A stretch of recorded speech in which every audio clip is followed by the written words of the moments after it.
Power में है दिल्ली में, काल उलट जाएगा। ऐसा ही परिस्थिति है।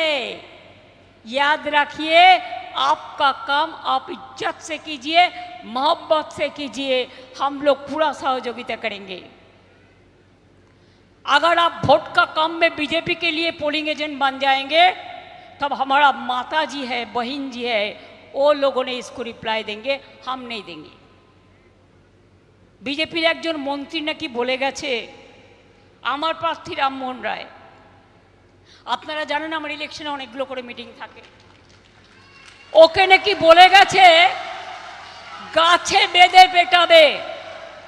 আমি শুনলাম, আমি বলি গাছটাও আমাদের, সবুজটাও আমাদের, জঙ্গলটাও আমাদের, অরণ্যটাও আমাদের। গাছটাকে ভালোবাসতে শেখো। গাছ বেঁধে পেটানোর জন্য নয়, গাছ মানুষকে ছায়া দেয়। তোমাদের শুভবুদ্ধির উদয় হোক, এসব করতে যেও না। নির্বাচনের পরে পোস্টার লাগিয়ে বলতে হবে আমি বিজেপি করি না, আমি বিজেপি করি না, আমি বিজেপি করি না। আর সব ক্যান্ডিডেটদের বলবো, আসামে কালকে অনেক নমিনেশন রিজেক্ট করেছে, এটার থেকে শিক্ষা নিন। সব প্রার্থীদের সাথে লয়ার নিয়ে যাবেন আর সব কাগজপত্র ভালো করে দেখে রাখবেন। মনে থাকবে, কারণ এই ভদ্রলোক আর দিল্লির দুই ভদ্রলোক 1, 2, 3 এদের বিদায় দেবার জন্য এদের বিদায় দিন।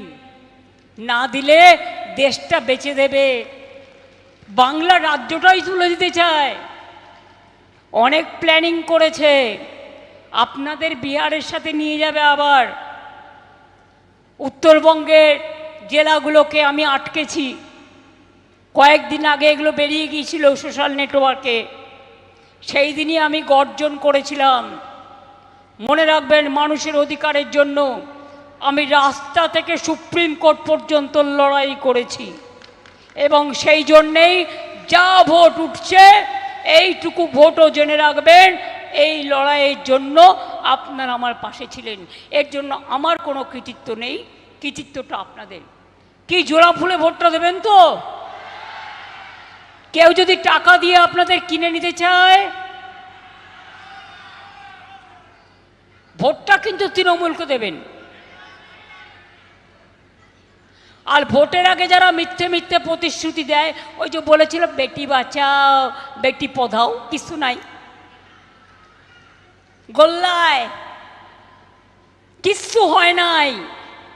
আর আমাদের